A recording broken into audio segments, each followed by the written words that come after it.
Stjernerne vinklet og skal den gang i det øde rom.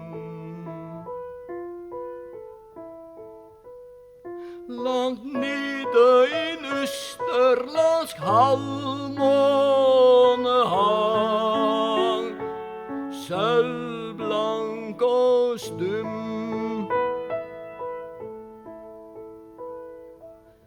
Vi hørte bare maskinens sang, eller svar nattens støm.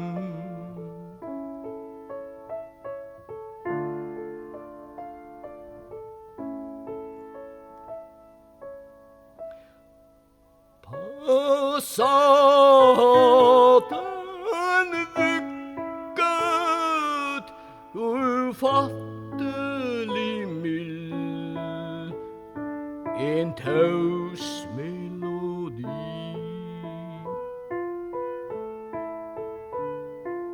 Morild forvandlet vårt kjølsbord til en gyllen sti.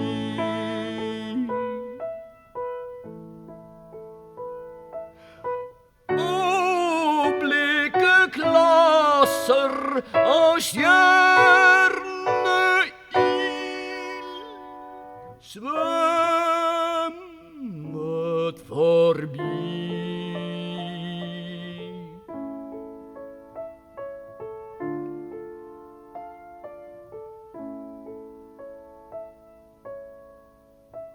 Morild og stjerner, alt blir en drøm. Ingenting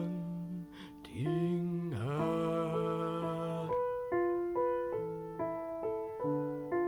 Det er bare himmelen og morildens strøm.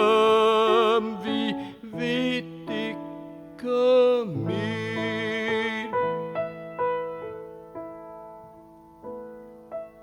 Vi har ingen tanker, men tanken blir røm i syden av den stjerne.